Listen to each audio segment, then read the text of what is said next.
Message में जाने से पहले हम खड़े हो जाएंगे, अपने आप को परमेश्वर के हवाले सौंपेंगे। हमारा जो दौड़ है वो इस देश के लिए नहीं है, ये समझ परमेश्वर ने हमें दिया है। हमारा जो दौड़ है उस देश के लिए है जो आत्मा में परमेश्वर हमारे लिए देह बनकर आया और फिर से वो ऊपर जाकर हमारे लिए स्वर्ग में एक देश को तैयार किया है। क्या अपना विश्वास, हमारा विश्वास इतना काबिल है कि हम दृढ़ता से कह सकते हैं कि ये देश हमारा नहीं है, ये दौड़ हमारा नहीं है। हमारा देश वो है जो हमारा खुदा हमें बनाने गया है, हमारे लिए बनाने गया है। हम अपने आप को प्रभु के हवाले सौंपेंगे और परमेश्वर से कहेंगे, आसमान में है मेरा ये एक मकान जिसमें रहेंगे हम, जाकर छोड़ेंगे जब ये जहां। यहाँ पर प्रभु ने हमें भेजा है इस दुनिया में तो कुछ मकसद से भेजा है। पर हमारा देश ये नहीं, हमें एक दिन इस देश को छोड़ के उस देश में जाना है। हालेलुया! क्या आप लोग मेरे साथ हैं? क्या आप लोग मेरे साथ हैं? हर कोई एक ऊंची आवाज में मिलकर कहेंगे, आसमानों में है मेरा भी एक मकान जिसमें रहेंगे हम, जाकर छोड़ेंगे जब ये जहां। आसमानों में है, सब लोग जोर से ताली बजाते हैं, मकान जिसमें रहेंगे हम, जाकर छोड़ेंगे जब ये जहां। मैं काहे घबराऊं, मेरा भरोसा वही जिसने किया है वादा, वादा है सच्चा सही। जगह बनाऊंगा जाके अपने पिता की यहाँ, जगह बनाऊंगा जाके अपने पिता के यहाँ।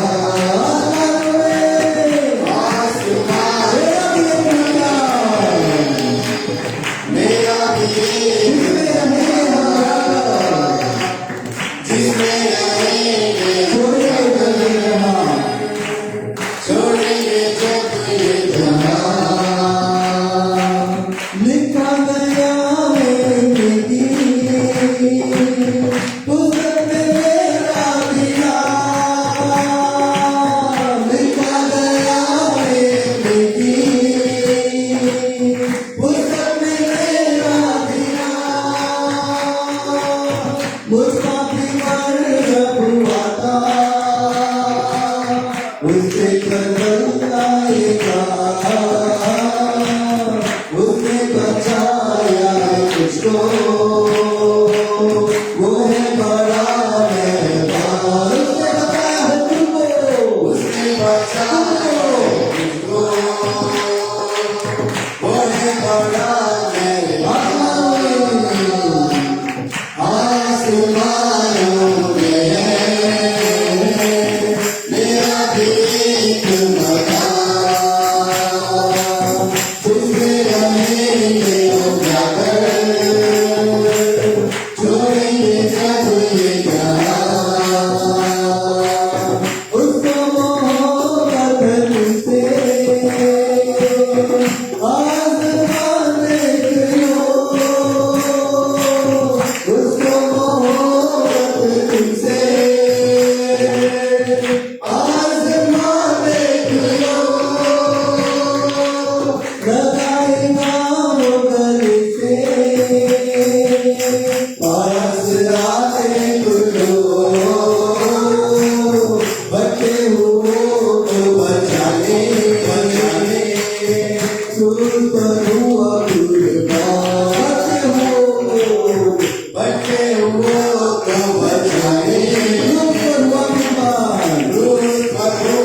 जिसमें रहेंगे हम जाकर छोड़ेंगे जब ये जहां झुके जहां में तसल्ली हरगिज़ नहीं पाओगे झुके जहां में तसल्ली हरगिज़ नहीं पाओगे यीशु के पास हो जाओ तभी आराम पाओगे उस दिन रहेंगे तुम जाकर रखोगे घर तुम उसके संग रहेंगे तुम जाकर रखोगे घर तुम ही आसमानों में है मेरा भी एक मकान जिसमें रहेंगे हम जाकर छोड़ेंगे जब ये जहां आसमानों में है मेरा भी एक मकान जिसमें रहेंगे हम जाकर छोड़ेंगे जब ये जहां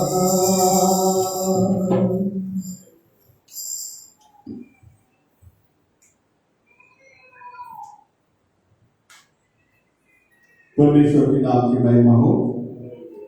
एक वचन को पढ़ने के बाद हम लोग बैठेंगे। ये प्रकाशित वाक्य पहला अध्याय 18वां वचन।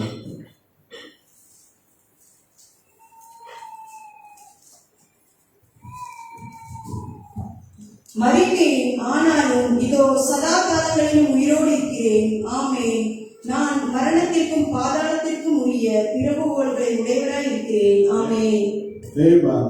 मैं मर गया था हाँ। और अब तक मैं युगानुग जीविता हूँ Amen. और मृत्यु और अधोलोक की कुंजियां मेरे ही पास है। Amen. बैठ सकते हैं हम लोग।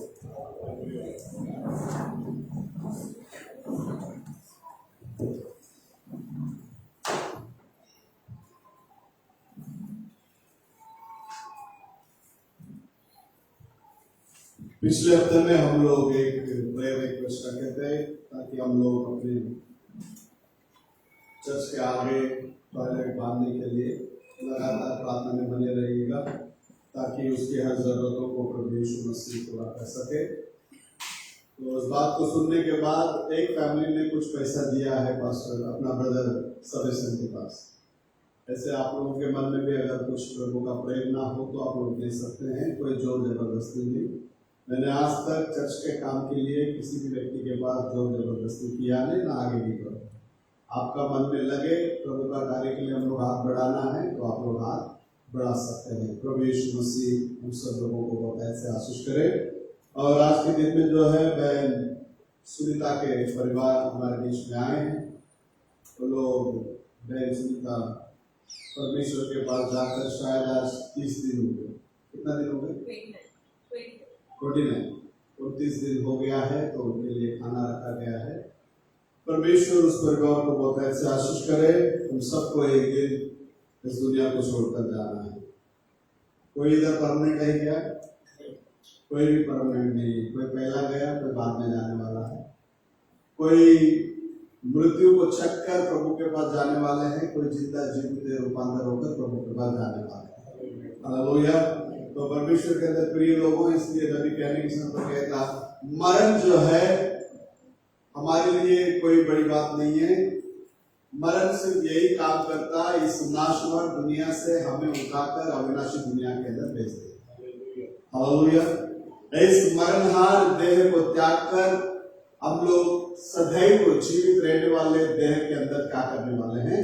प्रवेश करने वाले हैं। इस नाशवान दुनिया को छोड़कर हम लोग उस अविनाशी दुनिया के अंदर क्या करने वाले हैं?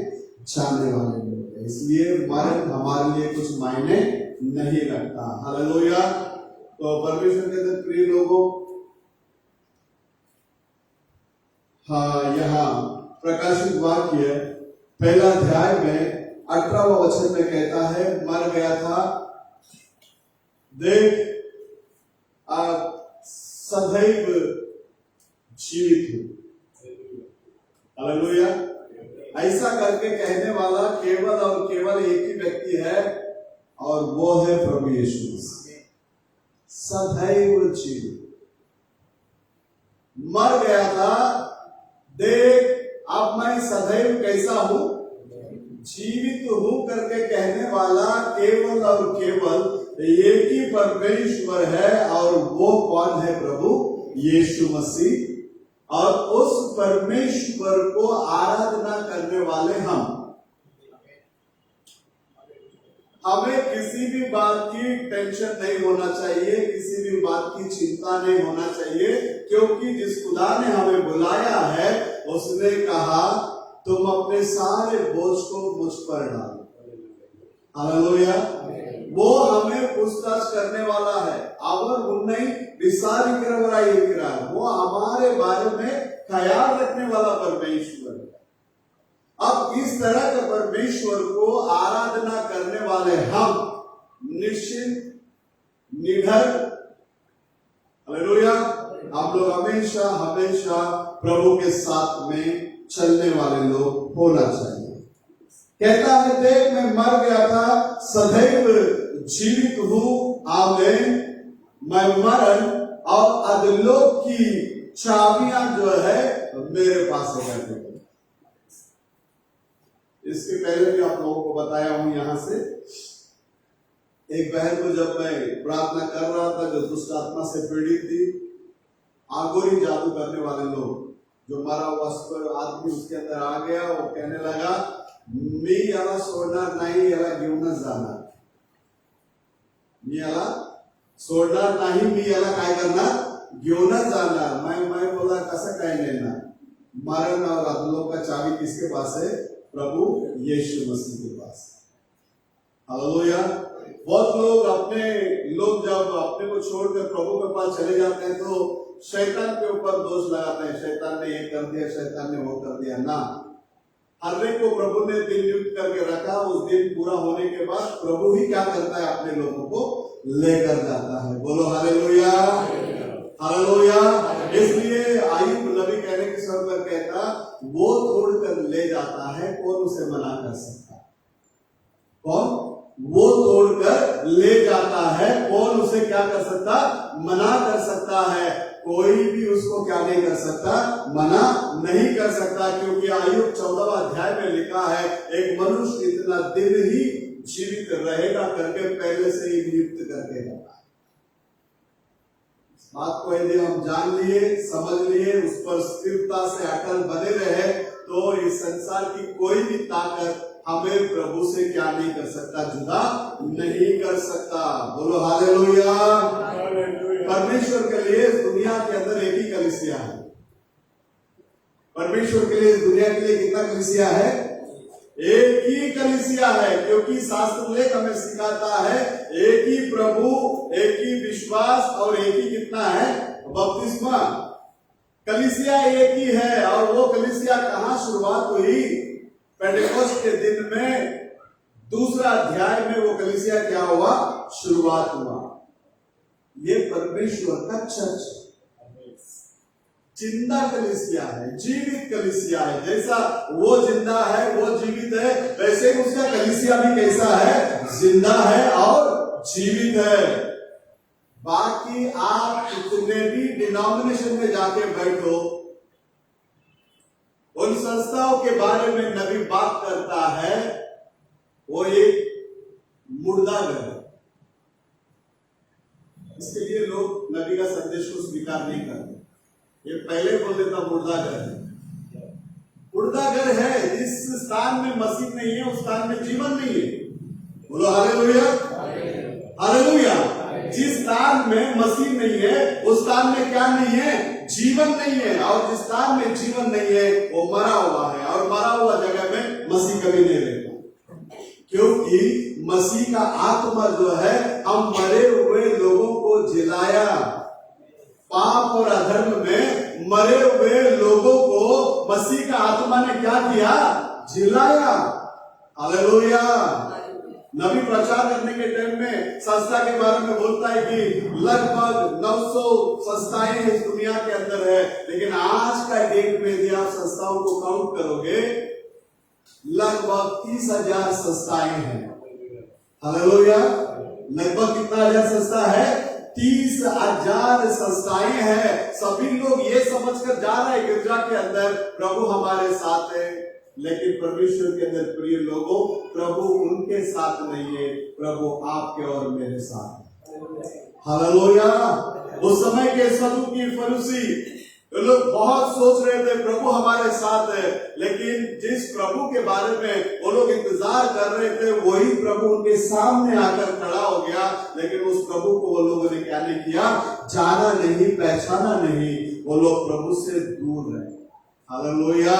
आपका पढ़ाई, आपका ज्ञान, आपका समझ आपको प्रभु से दूर करवाता है। परमेश्वर को कोई समझ नहीं सकता, परमेश्वर को विश्वास करना पड़ता है। बोलो हालेलुया। परमेश्वर को क्या करना पड़ता है? विश्वास करना पड़ता है। परमेश्वर हाँ और आमीन करते हैं। परमेश्वर प्रत्येक शब्दों में है। संस्था बोलता है कि मैं ये शब्द को मानूंगा और ये शब्द को नहीं मानूंगा, इसका मतलब प्रभु वहां नहीं है। जिस स्थान पर प्रभु है वो हर एक वचन को मानेगा और हर एक वचन को वो आमीन बोलेगा। हालेलुया। क्योंकि पवित्र आत्मा और वचन अलग नहीं है। पवित्र आत्मा और वचन दोनों भी कितना है? एक ही है। बोलता है कि मेरे पास ये डिग्रियां है, ये डिप्लोमा है, मैं इतना साल से प्रचार कर रहा हूं। अगर वो बंदा यीशु मसीह का नाम को धिक्कार करता है और यीशु मसीह का नाम का बपतिस्मा को धिक्कार करता है, नबी कहता है इसका मतलब उसके अंदर जो है वो राइट स्पिरिट नहीं है। बोलो हालेलुया। हालेलुया। क्योंकि उसका कलीसिया के अंदर आप देख सकते हैं बाइबल के अंदर कोई भी स्त्रियां सर पे पल्लू लेकर बैठा नहीं। क्यों पल्लू लेकर नहीं बैठा? क्योंकि उसका बाल ही उसके लिए क्या है? ओढ़नी है। बोलो हालेलुया। उसका बाल उसके लिए क्या है? ओढ़नी है। कौन सा औरत सर पे ओढ़नी लेकर बैठना है? जो औरत अपने बालों को काटती है, आड़ा टेढ़ा कटिंग करके बैठा है, वो औरत क्या करना चाहिए? उस आड़ा टेढ़ा चीज को छुपाने के लिए क्या करने का है? पल्लू लेना है। जिसका बाल लंबा है उसको पल्लू लेने की कोई जरूरत, ओढ़नी लेने की कोई जरूरत है नहीं। क्यों? क्योंकि जब एक स्त्री के अंदर पवित्र आत्मा का अभिषेक बड़ी जोर शोर से आया, समझो वो प्रार्थना करेगी या अपना ओढ़नी को संभालेगी? उस समय में समझ में आता है उसका ओढ़नी किधर जा रहा है, उसका कपड़ा किधर जा रहा है, समझ में आता है? बिल्कुल नहीं आता। इसके लिए परमेश्वर ने स्वाभाविक रीति से उसका बाल को ही क्या करके दिया है?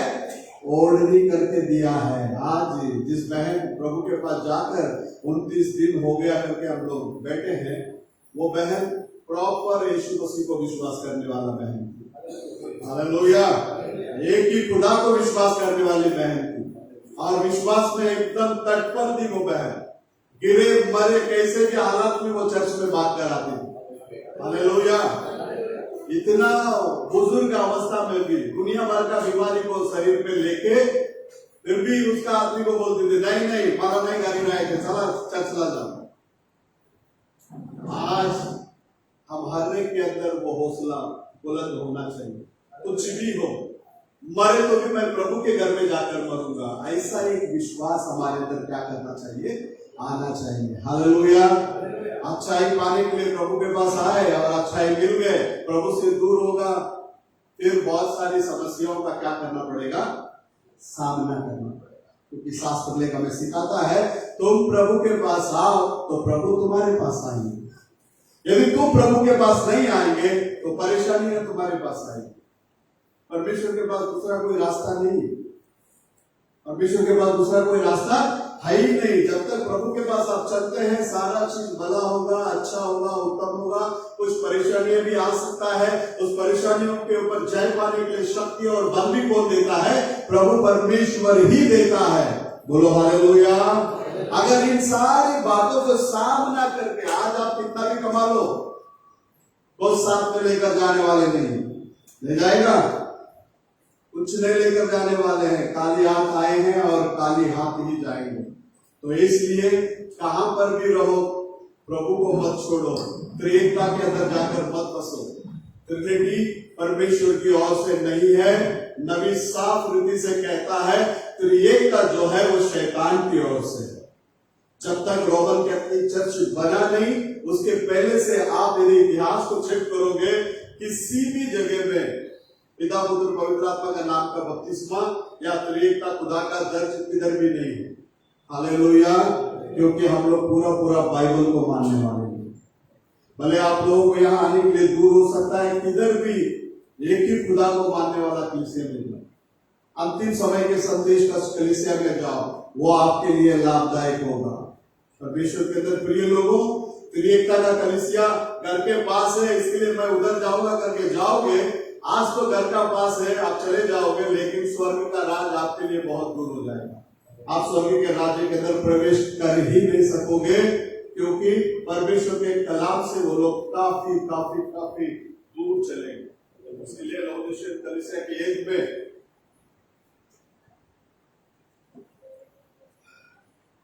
परमेश्वर द्वार पर खड़ा रहकर खटखटाता है। इधर सारे चर्चेस प्रभु को क्या कर दिया, सारे संस्था प्रभु को क्या कर दिया, चर्च से बाहर कर दिया। प्रभु चर्च से बाहर खड़ा रहकर खटखटा बोलता है। 3 अध्याय में 20वां वचन को पढ़ो, प्रकाशित वाक्य।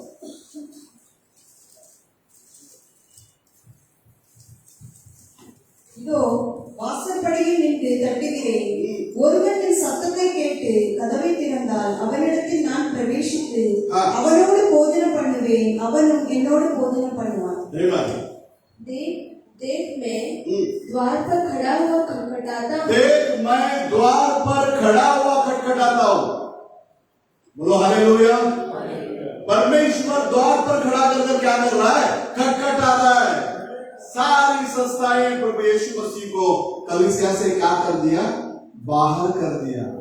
यीशु मसीह बाहर खड़े रहकर अंदर आने के लिए क्या कर रहा है? कोशिश कर रहा है। तो हमको संस्थाओं में जाकर क्या नहीं करना है? फंसना नहीं है। हमको वचन के साथ में चलना है, प्रभु के साथ में चलना है। आप लोग मुंबई के अंदर है, मुंबई के अंदर बहुत सारे एम टाइप की कलीसिया है, आपके आसपास में होगा। समय निकालिए, जाइएगा, क्योंकि समय बहुत निकट है। प्रभु कभी भी आ सकता है, प्रभु का आगमन कभी भी हो सकता है। आप देख लेना, परमेश्वर कहता है कि मैं मर गया, देख मैं सदैव जीवित हूं। हमारा खुदा जिंदा है। बहुत सारे लोग उनके नबी अभी जी उठकर आएंगे करके घोड़ा को चेंज करते बैठा है। और संस्था इस दुनिया के अंदर यदि आप देखोगे सभी खबरें बंद है, एक खबर खुला है, वो प्रभु यीशु मसीह। और वो खबर हमें एक आशा दिलाता है, वो खबर हमें एक भरोसा दिलाता है। जैसा इसका खबर खाली हो गया, यीशु मसीह का खबर खाली हो गया, वैसे ही हमारे लोग जो निद्रा के अंदर गए हैं, उनका भी खबर एक दिन में क्या होगा? खाली होगा करके हमें क्या करता है? विश्वास दिलाता है। बोलो हालेलुया, हालेलुया। तो परमेश्वर के अंदर प्रिय लोगों, मरे और अधोलोक का चाबी किसके पास है बोलता है? तो प्रभु कहता है वो मेरे पास है। तो उसके पास परमेश्वर का कलाम कहता है मैं तुझे अपने हाथों में रचा हूं। किधर रचा? अपने हाथों में रचा हूं। या हम उसके हाथ में रहने के समय में हमें कोई उसके हाथ से छुड़ा सकता है? परमेश्वर के अंदर प्रिय लोगों, यदि आप और मैं उसके हाथ को पकड़े रखोगे तो हम लोग कभी भी छोड़कर बात सकते हैं। हम नहीं पकड़ना चाहिए, वो हमारे हाथों को पकड़ना चाहिए। यदि वो हमारे हाथों को पकड़ेगा, हम कभी भी क्या नहीं हो सकते हैं? वहां से छूटकर भाग नहीं सकते। बोलो हालेलुया। तो ये मरण और अधोलोक की चाबियां जो है प्रभु यीशु मसीह के पास। इसी के ऊपर यदि आप देखेंगे 17वां वचन में लिखता है, जब मैंने उसे देखा हाँ, तो उसके पैरों पर मुर्दा सा गिर पड़ा। जब मैंने उसको देखा उसके पैरों में कैसा गिर पड़ा, बोलता मुर्दा सा गिर पड़ा। परमेश्वर के अंदर प्रिय लोगों, ये कौन है? इसके बारे में यदि शास्त्र लेख में आप देखोगे, ये प्रभु यीशु मसीहा के छाती पर सर रखकर सोया हुआ व्यक्ति है। यूहन्ना का किताब 13वां अध्याय 25वां वचन को पढ़ना, अपना 23 और 24 25 तक। उसके चेलों में से हाँ, एक जिससे यीशु प्रेम रखता था, एक जिससे यीशु प्रेम रखता था, यीशु की छाती की ओर झुका, यीशु के छाती की ओर झुका हुआ बैठा था। शमौन पतरस ने उसकी ओर संकेत करके उससे पूछा। अब सिमोन पतरस उस यूहन्ना से पूछ रहा है, भाई इशारा से पूछ रहा है, कौन है वो, कौन है, जरा पूछ करके। हाँ, पता तो वो किसके विषय में कहता है। माँ, तब उसने उसी तरह यीशु की छाती की ओर झुके हुए हाँ, उससे पूछा, हे प्रभु, यह कौन है? हाँ, हे प्रभु, ये कौन है? तमिल वास्तव में அப்பொழுது அவன் हाँ, இயேசுவின் மார்பில் சாய்ந்து கொண்டு ஆண்டவரே, इधर प्रकाशित वाक्य में जो बंदा, मैं उसको देखकर मरा हुआ मुर्दा जैसा गिर पड़ा करके बोल रहे हैं ना, ये प्रभु का छाती पे लेटा हुआ व्यक्ति, झुका हुआ व्यक्ति, अब उसी यीशु को यहां महिमा में देख रहा है। हालेलुया।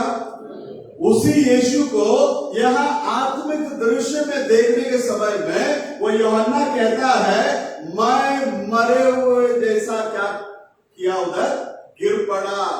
मतलब चुना करार में आप देखोगे, जितने भी संत लोग परमेश्वर के साथ में दर्शन पाए, वो सब लोग मुंह के बल गिर पड़े। हालेलुया। इसका मतलब चुना करार का वो यहोवा ही, नया करार का कौन है? प्रभु यीशु मसीह है। बोलो हालेलुया। आप साथ में घुमा, साथ में फिरा, साथ में खाया, वो व्यक्ति यीशु को देखकर बोलता है कि मैं मुर्दा सा गिर पड़ा उसके पैरों तले। तब उसने अपने दाहिने हाथ को क्या किया? मुझ पर रखा। परमेश्वर का दाहिने हाथ उद्धार को दर्शाता है, सामर्थ्य को दर्शाता है। हालेलुया। परमेश्वर का दाहिने हाथ किसके ऊपर? अभी यूहन्ना के ऊपर। यूहन्ना किसका रिप्रेजेंटेटिव कर रहा है? दुल्हन का रिप्रेजेंटेटिव कर रहा है। हालेलुया। इसका मतलब प्रभु का दाहिने हाथ अभी किसके ऊपर है? दुल्हन के ऊपर है। बोलो हालेलुया। शिष्यों के दिनों में हम लोग देखते हैं परमेश्वर का हाथ उनके साथ में था, वहां चिन्ह और चमत्कार क्या होते गया? होते गया। हालेलुया। तो वही दाहिने हाथ आज आपके ऊपर, मेरे ऊपर है। यहां उसने अपने दाहिने हाथ को उसके ऊपर रखकर कहने लगा, मत डर। कितने लोग आमीन बोल सकता है? यीशु मसीह आपको देखकर, मेरे को देखकर बोलता है, मत डर। हालेलुया। मत डर, मत डर, मत डर। शास्त्र लेख के अंदर आप देखेंगे 365 या 366 बार कुछ क्या है? मत डर करके शब्द ये बाइबल के अंदर क्या किया गया है? उल्लेख किया गया। इसका मतलब प्रभु हर रोज अपना दुल्हन को देखकर कहता है, मत डर, मत डर, मत डर। तो फिर हम किस बात के लिए डरना चाहिए? बोलो। किसी भी बात की हमको डर की आवश्यकता नहीं है।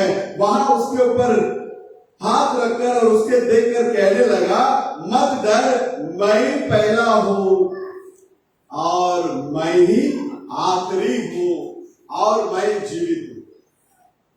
ऐसा नहीं बोलता है मैं पहला हूं, मैं ही आखिरी हूं और मैं मरा हूं ना। हालेलुया। मैं पहला हूं, मैं आखिरी हूं और मैं कैसा हूं? जीवित हूं। हालेलुया। हालेलुया।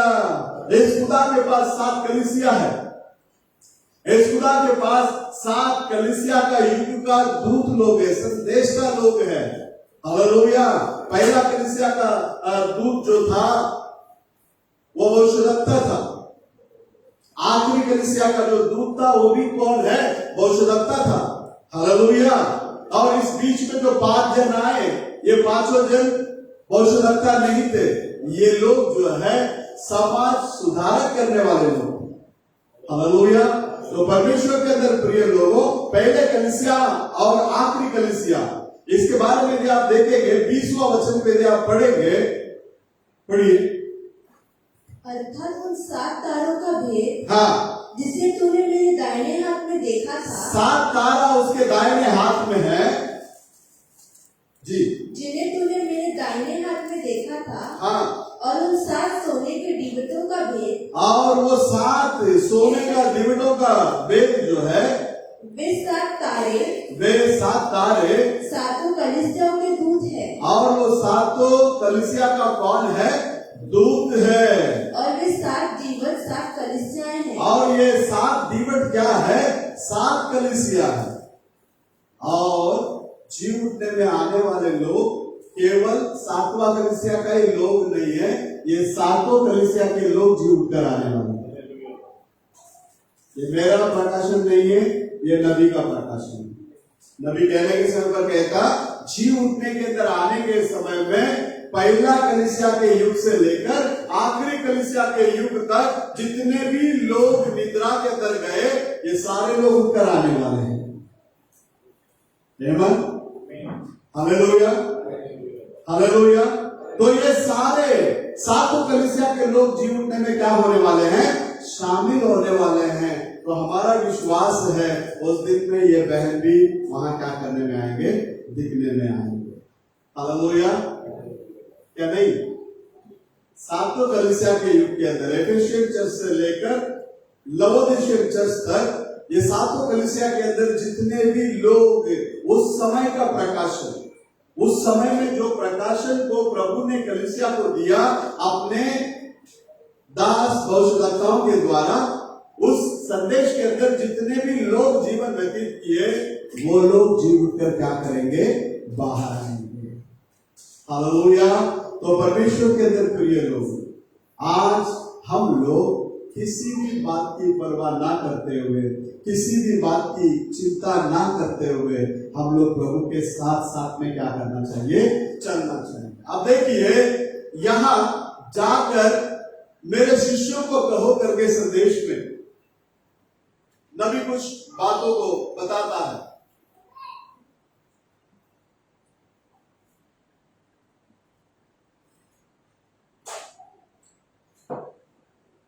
लिखता है उसके परमेश्वर के कठिन दुख के बीच में और बहुत ही अंधियारा के समय में और बहुत ही उस परीक्षा के समय में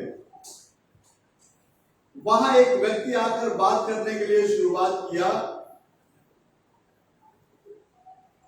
उसके बाद में लिखता है वहां एक जी उठना होगा। वहां एक क्या होगा?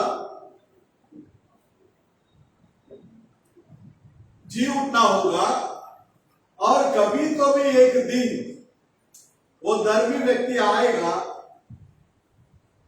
और ये संसार के रूपी में परमेश्वर के रूप को धारण करते हुए, मतलब जो परमेश्वर था वो मनुष्य बनकर आया। अगर दूसरे रीति से यदि हम बताएंगे, क्रोधित परमेश्वर और एक पापी मनुष्य के बीच में अपने हाथ को दोनों के ऊपर रखने के लिए, एक मार्ग को तैयार करने के लिए जो व्यक्ति आए थे, वो आकर दोनों के ऊपर क्या करेगा? हाथ रखेगा। और अय्यूब उस सीन को देखता है, बोलता है ना, पापी और मनुष्य के ऊपर और परमेश्वर के बीच में रहकर दोनों के ऊपर कोई हाथ रखने वाला व्यक्ति रहेगा तो क्या है? अच्छा रहेगा। और उस काम को किसने किया? प्रभु यीशु मसीह ने किया। वो कहता है कि परमेश्वर का जी उठना, उसको वो देख रहा था। उसको वो देखने के समय में, यदि दूसरे शब्दों में कहेंगे, अय्यूब उसको समझने के लिए कोशिश कर रहा था। मतलब एक मनुष्य इस धरती के धूल में, मिट्टी और धूल, इसके अंदर जाने के नाश हो जाता है और खत्म हो जाता है। उस व्यक्ति को आयु देख रहा है और उसके बाद में बोलता है कि वो दोबारा उठता ही नहीं है, वो ऐसे ही पड़े रहकर अपने आत्मा को छोड़ देता है और वो बहुत दूर चला जाता है और वो कहाँ रहता उसको पता नहीं। और मरे हुए के पास और दूसरे कार्य जो उठता है उसको भी मैं देखता हूं, लेकिन ये मरा हुआ व्यक्ति कभी उठता ही नहीं है। हालेलुया। जब तक मसीह इस संसार में आकर मरकर जी नहीं उठे तब तक मरा हुआ मनुष्य के लिए कोई आशा नहीं था। हालेलुया। तो बोलता है कि आप बहुत लगता मैं आत्मा में आने के बाद क्या घटना घट रहा है उसको परमेश्वर से बताने के लिए शुरुआत किया।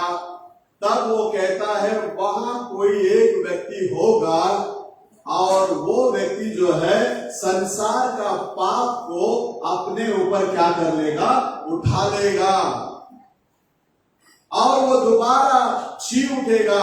इस बात को मैंने क्या किया, देखा करके आयु बोलता है। वो बोलता है कि मैं यहोवा का जी उठने का उस सीन को मैंने देखा, इसके लिए मैं उसको जब कभी स्मरण करता हूं मैं उस कार्य को प्रेम करता हूं। हालेलुया। यदि यीशु मसीह जी नहीं उठे हमारे लिए कोई रास्ता ही नहीं था। हालेलुया। अगर यीशु मसीह नहीं मरते हमारे लिए स्वर्ग जाने का कोई रास्ता, कोई उम्मीद नहीं था। परमेश्वर के अंदर प्रिय लोगों, मरा हुआ मनुष्य को फिर से जीवन देकर उसको जीवित देश में लेकर जाने के लिए ही प्रभु यीशु मसीह इस दुनिया के अंदर आए। Hallelujah, hallelujah. इसलिए शास्त्र लेख हमें सिखाता है कि पहला कोरिन्थी का 15वां अध्याय के अंदर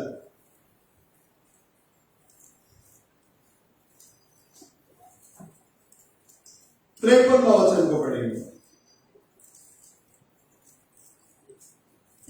क्योंकि अवश्य है कि हाँ, यह नाशवान देह हाँ, अविनाश को पहन ले, हाँ, और ये मरणहार देह हाँ, अमरता को पहन ले। हाँ, அழிவுள்ளதாகிய இது அழியாமையும் ஆ. சாவுக்கேதுவாகிய இது சாவாமையும் தரித்து கொள்ள வேண்டும். देख लेना, यहाँ शास्त्र में कहता है कि मरणहार देह ये किसको पहनना चाहिए, अविनाशी को पहनना चाहिए। नबी कहने के समय पर कहता जब जी उठकर आप आओगे तो ये शरीर में नहीं रहेंगे। अगर ये शरीर में आप जी उठेंगे तो इसको दोबारा मरना पड़ेगा, क्योंकि ये मरणहार देह है। इसलिए शास्त्र में कहता है ये मरणहार, ये नाशवान ये देह ये किसको पहन लेगा, बोलता अमृतत्व को, है ना, अविनाशी को, जो हमेशा जीवित रहने वाला उस शरीर को क्या कर लेगा, ये परिधान कर लेगा। बोलता है कि जैसे अनंत जैसे उतना ही निश्चित होगा परमेश्वर का पुत्र जब आएंगे, ये सारा चीज जैसा दिखने में आ रहा है वैसे ही होगा करके बोलता है। क्योंकि जब जी उठना होगा, कहता है कि परमेश्वर के अंदर जो लोग निद्रा के अंदर है वो सभी लोग जी उठकर मसीह के साथ में जाएंगे। हालेलुया। वो होगा करके बोलता है, और उसके अलावा दूसरा कोई रास्ता है ही नहीं। आप लोग उसको पाए हुए होना जरूरी है। आप इसके अंदर जब तक रहेंगे तभी इसको आप क्या कर सकते, पा सकते हैं। यदि आप इससे दूर रहोगे तो इसके अंदर आप क्या नहीं कर सकते, आ नहीं सकते। हालेलुया। तो परमेश्वर के अंदर प्रिय लोगों, परमेश्वर का वचन आपको उद्धार करता है, परमेश्वर का वचन आपको जी उठने का सामर्थ देता है, परमेश्वर का वचन आपको रूपांतर का क्या देता है, सामर्थ देता है। परमेश्वर का वचन ही आपको ऊपर जाने के लिए क्या बनाता है, रास्ता बनाया है। बोलो हालेलुया। तो आज हमारा जीवन जीने का तौर तरीका जो है पूरा पूरा परमेश्वर के वचन के अनुसार ही क्या करना चाहिए, होना चाहिए। अगर परमेश्वर का वचन के अनुसार नहीं होगा तो हमारा रूपांतर को भूल जाओ। अगर परमेश्वर का वचन के अनुसार नहीं होगा तो हमारा पुनरुत्थान को क्या कर जाओ, भूल जाओ, क्योंकि हमारा प्रभु यीशु मसीह इस दुनिया में वचन के अनुसार आए, वचन के अनुसार जिए, वचन के अनुसार मारे गए, फिर उसी वचन के अनुसार क्या हुआ, दफन किया गया, उसी वचन के अनुसार जी उठकर बाहर आया और उसी वचन के अनुसार वो ऊपर गया। बोलो हालेलुया। तो आज दूल्हा अपने बारे में लिखा हुआ वचन को यदि पूरा करके वो ऊपर गया है तो दुल्हन भी उसके बारे में लिखा गया वचनों को पूरा करते हुए आगे बढ़ेगी, तब चलकर वो जैसा गया वैसे हम भी क्या करेंगे, इस दुनिया को छोड़कर जाएंगे। हालेलुया। केवल चर्च में हम लोग अटेंडेंस डालने के लिए नहीं, जिसके अंदर प्रभु का प्यार होगा वो कभी चर्च चालू रहते हुए घर में बैठ ही नहीं सकता। अरे काम पर जाता है वो अलग बात है, काम तो है किसी को करना है, लेकिन हमने हमारे जीवन में, हमको पूरा फैक्ट्री वाले लोग जानते हैं, संडे वर्किंग, एक दिन का ओटी का पैसा मेरे को 7 से 8 हजार रुपए मिलता था, लेकिन मैंने एक भी संडे, जबरदस्ती बहुत काम है, मेरा रुका पड़ा है, मैनेजमेंट फोर्स करता तब चल के जाता था, नहीं तो मेरा पूरा संडे ड्यूटी जो है अपसेंट। इधर प्रभु का घर। हालेलुया। इसके लिए पूरा फैक्ट्री को मालूम है, वो बाबू, वो मछली पकड़ने वाला बाबू ना, वो संडे का भी ड्यूटी करता नहीं। एक ऑफिसर आया, वो बोला आपको संडे ऑफ में आना पड़ेगा। मैं उनको बैठकर बोला सर आप नए हो, मेरा कंप्यूटर में डालो मेरा पर्सनल नंबर और मेरा सर्विस रिकॉर्ड ओपन करके देख लेना, मैं कभी संडे ओटी के लिए ड्यूटी नहीं करता था, आप आपके लिए बोल रहे हो, बोल जाओ मैं संडे आने वाला हूँ। बाद में पूरा सेक्शन वाले लोग बोले सर वो सर तो संडे ओटी के टाइम में नहीं आते, अब आप में क्या बुला रहे हो, नहीं आएंगे। हालेलुया। क्योंकि मैंने मेरी जिंदगी में कभी पैसे के पीछे भागा नहीं, हमेशा प्रभु के राज्य के लिए दौड़ा है। हालेलुया। जब मैं पास्टर डैनियल क्रिस्टियन के साथ में था, आउटडोर मीटिंग्स के लिए जब भी बेचते थे, जब भी छुट्टी डाल के भागता था, लोग मेरे को पूछते थे अरे ऐसा छुट्टी मार के जाएगा तो रिटायरमेंट के टाइम में क्या पैसा लेके जाएगा, क्योंकि एक सरकारी कर्मचारी 30 दिन में छुट्टी बचा कर रख सकता है। कितना दिन? 300 दिन का पगार। आज के डेट में मैं जो रिटायर्ड हुआ ना, अगर 300 दिन मेरे पास लीव जमा होता था ना, कम से कम 5 से 6 लाख रुपए मेरे को हाथ में मिलते। कितना? 5 से 6 लाख। मैं जब भी छुट्टी लेके प्रभु के काम के लिए भागता था, लोग बोलते थे क्या पागल आदमी है, छुट्टी है नहीं फिर भी तुम भागते रहता। मैं बोला मेरा पैसा इधर जमा नहीं है, मेरा पैसा उधर जमा। हालेलुया। हालेलुया। जब रिटायरमेंट के टाइम में लीव एनकैशमेंट के लिए वो लोग बोलता है कितना है आपका पास छुट्टी में, बोला आपके पास पड़ा है देख लो, बोला 60 दिन पड़ा। 60 दिन को ज्यादा से ज्यादा 1 लाख या 1,20,000 रुपया पैसा है। हालेलुया। अगर वही मैं 300 दिन बचा के रखता, आज 5-6 लाख रुपया क्या मिलता था मेरे हाथ में, कैश मिलता था। मेरे साथ में जितने भी कामगार है सबको मालूम है यह आदमी पैसे का लालची नहीं है, इसके पास पैसा का आशा या कुछ भी आप दिलासा दे नहीं सकते। ये सच्चा आदमी है, हमेशा अपने प्रभु के लिए क्या करते रहता, बांटते रहता। परमेश्वर के अंदर प्रिय लोगों, हम लोग थोड़ा दिन का मेहमान है इस संसार के। इस थोड़े दिन में परमेश्वर के राज्य में हम कितना जमा कर सकते हैं उसके बारे में सोचो, उसके लिए दौड़ो, वहां आपको रिवार्ड मिलेगा, वहां आपको अवार्ड मिलेगा। हालेलुया। तो ये संसार से ना हम कुछ लेकर आए, ना हम कुछ लेकर जाने वाले हैं। परमेश्वर के अंदर प्रिय लोगों, प्रभु का आगमन बहुत नजदीक। नबी जी उठा हुआ चिन्ह करके एक संदेश में बोलने के टाइम में बोलता है, यीशु मसीह जो चढ़ा करके लिखा है ना, उसके बाद में वो नीचे भी उतरा करके लिखा है ना। जब नीचे भी उतरा करके जो बोला ना, ये मरण और अदलों का कुंजिया कैसा यीशु मसीह के हाथ में आया, उसके बारे में वो वर्णन करने के टाइम में बोलता है। तो नीचे जाने के टाइम एक संत लोग उठकर आकर गवाही दे रहा है, सारा उठकर आकर गवाही दे रही है, जब अपना तंबू में आया था ना, जब मैंने आपके पीछे बैठकर हंस रही थी, वो यही व्यक्ति है कर दानियल उठकर गवाही देता है। जो वो राजा सपना देखा था ना, हाथ से दे उखाड़ नहीं सकता उतना बड़ा पत्थर जो ऊपर से आके वो मूर्ति को तोड़ दिया था, वो दूसरा कोई और नहीं है, यही पत्थर है बोलता वो पत्थर। उसके बाद में एजेकियल उठकर गवाही देता है, बोला मैं जो आप लोगों को लिखा ना, चक्र के अंदर चक्र, सकर सकर, व्हील के अंदर व्हील, वो कौन है? वो यही व्यक्ति है। ऐसा एक एक व्यक्ति गवाही देते देते जा रहा है। आखिर में गया वो अधलोक के अंदर, अधलोक में सारा शैतान का स्पिरिट क्या हो गया? जाग गया। अरे तू तो मर गया करके आप लोग दफन कर दिया था, तू इधर भी आ गया क्या? तो प्रभु अंदर गए, शैतान के पास जो मरण का कुंजिया जो था ना, जो चाबियां, प्रभु ने उसके कब्र पर हाथ डालकर वो चाबी को क्या कर लिया? अपने पास ले लिया। उसके बाद में ही शास्त्र ले कहता है, देख मैं मर गया था और अधलोक और मृत्यु की कुंजिया किसके पास है? मेरे पास है। बोलो हालेलुया। तो हम जो जिंदा जीवित है, हमको मरण के विषय में कभी भी डरने की जरूरत है ही नहीं। प्रभु यीशु मसीह हम लोगों को आशीष करे। आइए हम सब लोग उठकर खड़े हो जाएंगे। दुख हो या सुख हो, कभी भी प्रभु को मत छोड़ो, प्रभु के साथ चलो, प्रभु के संगति में बने रहो। उस समय में आपके विरोध में शैतान एक रास्ते से भी आएगा, वो 7 रास्ते से क्या हो जाएगा? लौटकर भागेगा। बोलो हालेलुया। तो आइए हमारे बीच में भाई प्रशांत है,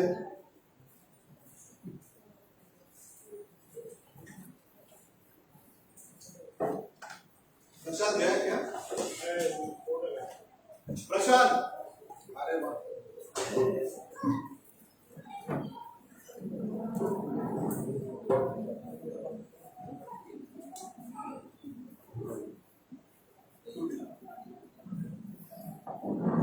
ये चर्च के सामने जो 2 व्हीलर रखा गया है, वो 2 व्हीलर रखा देना, वो काना का गाड़ी उधर लगे। प्रशांत आप इधर,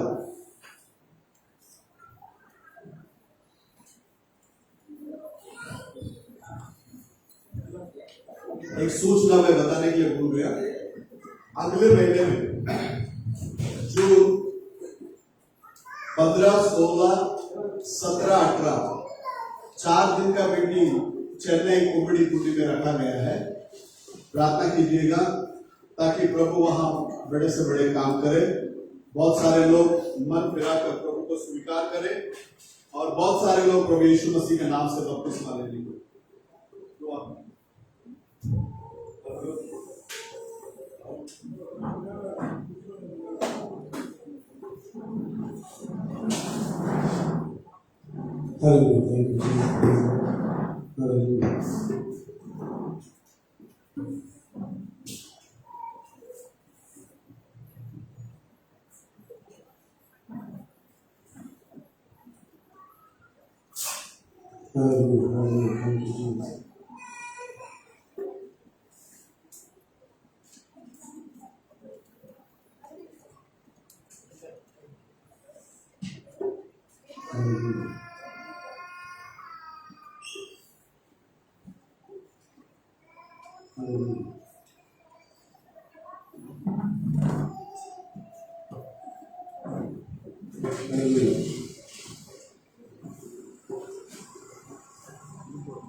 आइए हम एक बार यही गाएंगे। नीवे चले फुलाना बाटे कृष्णारे, नीवे चले फुलाना बाटे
आइए आज का दान ये दशमांश के लिए प्रार्थना करेंगे। हमारे बीच में भाई दसमन है, वो प्रार्थना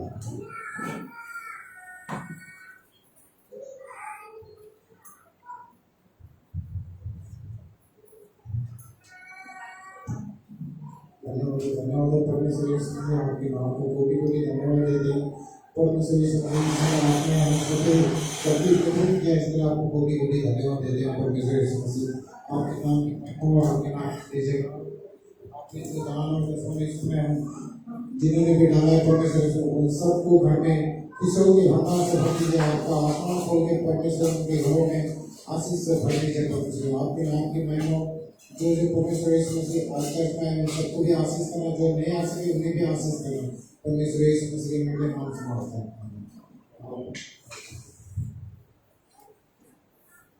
आइए हम लोग परमेश्वर का प्रार्थना करेंगे।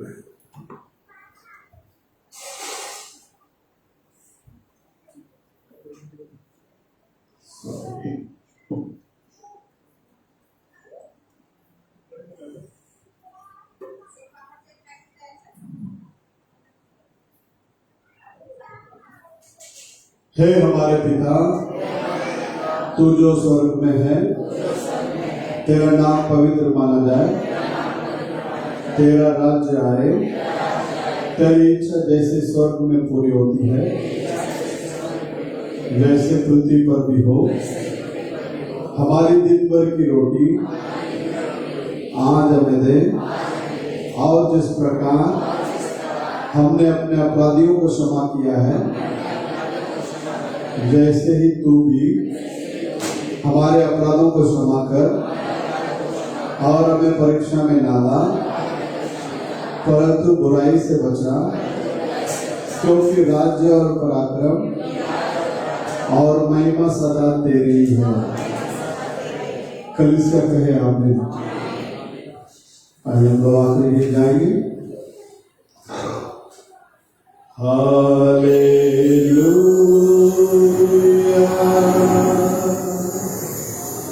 Hallelujah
Thank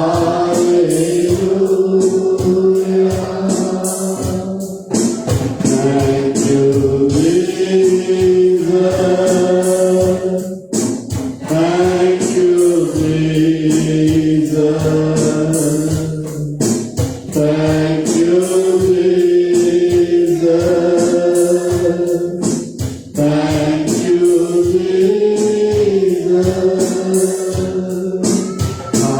Hallelujah. Hallelujah.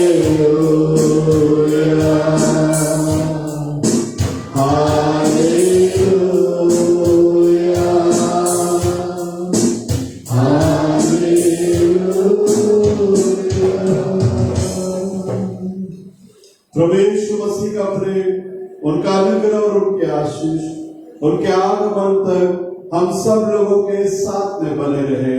कलीसिया कहे बोला कृष्ण महाराज की, बोलो हालेलुया। सब लोगों को जय मसीह की। एक दूसरे के साथ में हाथ मिलाइएगा और सापा में जरूर ये आने वाला हफ्ता जो है सुबह में चर्च नहीं होगा, ध्यान दीजिएगा। आने वाले संडे जो है सुबह में चर्च नहीं होगा, शाम को होगा और प्रभु भोज होगा। कलीसिया से विनती है आने वाले संडे शाम को 6 बजे सब लोग यहाँ एकत्रित हो जाए।